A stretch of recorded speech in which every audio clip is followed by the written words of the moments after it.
Premier élément de cohérence de notre action a trait à un rapport renouvelé entre la ville, et donc l'homme, et la nature. Nous sommes en effet persuadés qu'un enjeu fondamental se noue autour de la réconciliation entre écologie et économie. Et les villes, singulièrement les centres-villes, ont un rôle fondamental à jouer. Alors je veux remercier Jean-Claude Gaudin d'avoir toujours accompagné les projets portés par la mairie de secteur. Car en effet,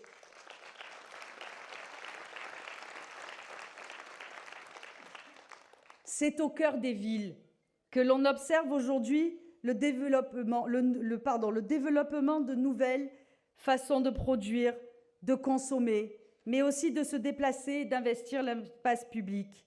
Notre intérêt pour ces nouvelles formes d'urbanisme et de vie en société est d'autant plus fort qu'elles recèlent des gisements d'emplois considérables. La logistique urbaine en est un exemple, au vu de la multiplication des formules de livraison par vélo ou véhicules électriques qui viendront investir, c'est certain, les espaces piétonnisés. L'installation de la place d'innovation sur les AE Gambetta prouve aussi que les start-up sont incitées à revenir en centre-ville. Nous sommes certains que cette nouvelle approche entre écologie et économie va susciter un surcroît de vitalité et d'attractivité au bénéfice de tous, et notamment des commerçants et habitants du centre-ville.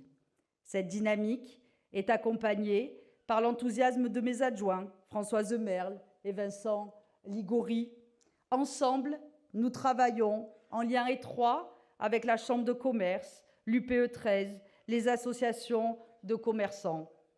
Nous travaillons fort de cette conviction que les centres-villes sont les laboratoires des villes et des métropoles de demain. Nous nous sommes aussi engagés à la mairie des 1er et 7e arrondissements dans une transition éco-responsable. Nous avons soutenu ou participé à de grands événements comme les 48 heures de l'agriculture urbaine, le salon anti-gaspi ou encore la World Cleanup Day, qui était une première à l'échelle nationale pour une mairie de secteur.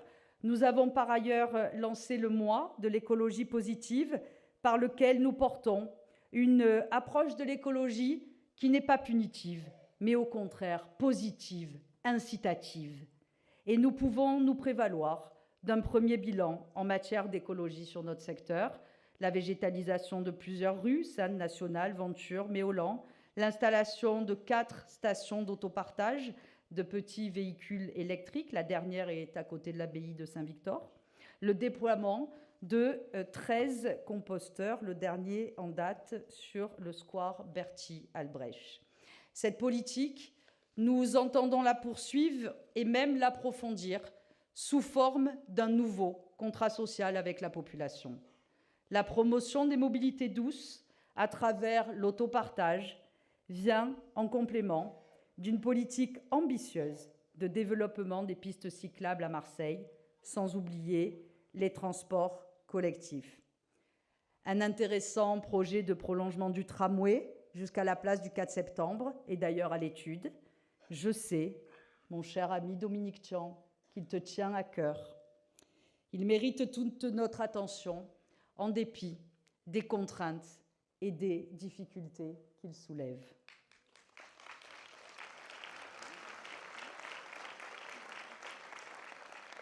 Quant au vélo, nous entendons vraiment qu'il devienne un mode de transport à part entière.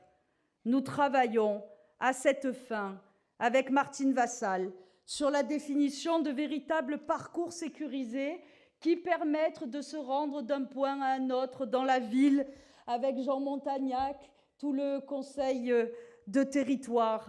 Les prochains parcours sécurisés verront le jour en même temps que la requalification du bas de la Canebière. Les pistes cyclables de Thiers, Nationale, Belzunce, Catalan et même, ma chère Martine, de la Corniche